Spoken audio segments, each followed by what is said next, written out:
Vitalica. Light the way. Pernah kebayang gak sih kalau di dalam tubuh kita ini ada semacam kunci utama yang ngatur hampir semua energi kita?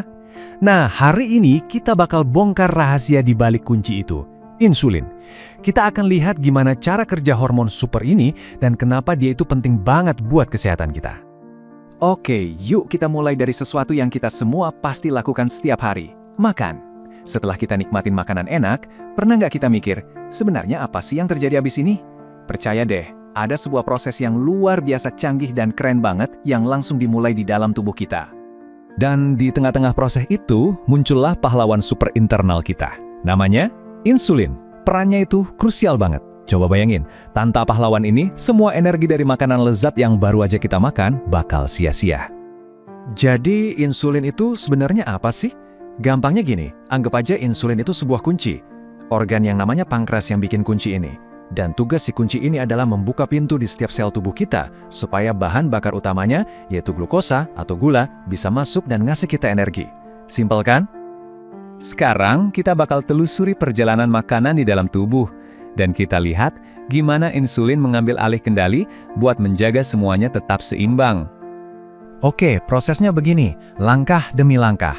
Pertama, kita makan. Terus makanan itu dipecah jadi komponen-komponen energi dasarnya. Nah, pas gula dari makanan itu masuk ke aliran darah, pankreas kita yang ibarat pusat kendali langsung mendeteksinya dan bilang, "Oke, waktunya kerja." Lalu dia melepaskan insulin ke aliran darah untuk memulai misinya. Dan lihat deh kemana aja insulin ini nganterin energinya. Dia itu kayak manajer logistik yang super efisien.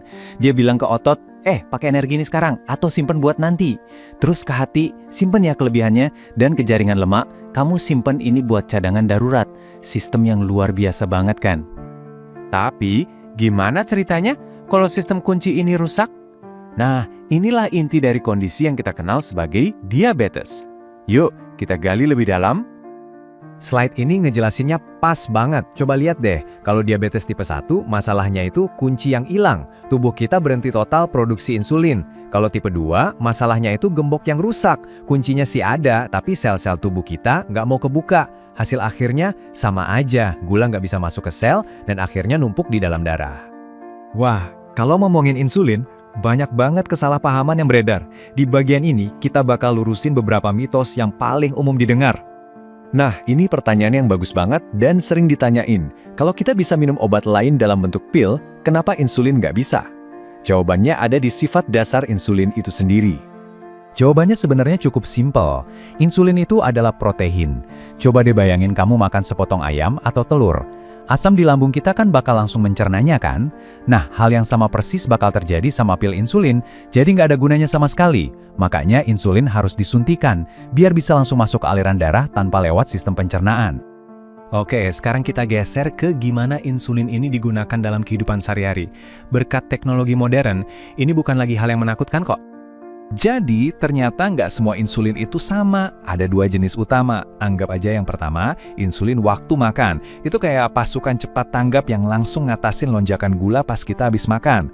Terus, ada insulin basal, yang kerjanya kayak penjaga yang stabil di latar belakang. Ngejaga semuanya tetap terkendali sepanjang hari dan malam. Nah, ini detail yang penting banget. Insulin itu disuntikan ke lapisan lemak tepat di bawah kulit, bukan ke otot. Kenapa gitu? Soalnya, lapisan lemak ini bikin insulin bisa diserap secara perlahan dan konsisten. Jadi lebih mirip sama cara tubuh kita melepaskan insulin secara alami. Dan satu hal yang nggak boleh disepelekan, cara nyimpennya. Ini krusial banget. Insulin yang belum dibuka sama sekali harus disimpan di kulkas. Begitu udah dipakai, boleh di suhu ruangan. Dan yang paling penting, selalu cek tanggal kedaluarsa, karena efektivitasnya bisa menurun kalau sudah lewat. Paham soal insulin itu satu hal, tapi mengelolanya itu berarti kita harus ambil peran aktif. Yuk, kita lihat apa aja yang perlu kita perhatikan. Jadi, apa aja kebiasaan penting yang perlu dibangun? Pertama, selalu cek gula darah sebelum nyuntik. Kedua, ganti-ganti lokasi suntikan, biar kulitnya tetap sehat. Dan yang ketiga, ini penting banget, kenali tanda-tanda kalau gula darah kita terlalu rendah, atau yang disebut hipoglikemia. Terus, seberapa umum sih masalah gembok yang rusak ini? Angkanya cukup mengejutkan.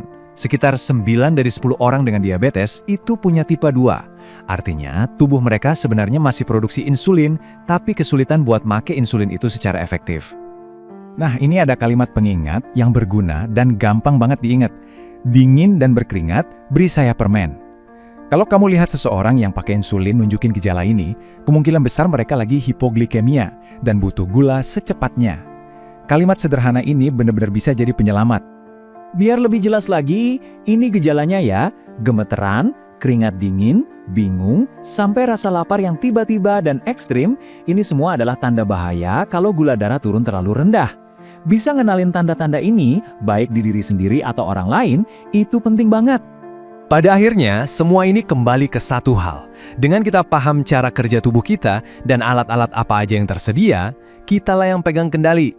Pengetahuan, apalagi soal hal yang mendasar seperti insulin, itu benar-benar jadi kekuatan kita buat menjalani hidup yang lebih sehat.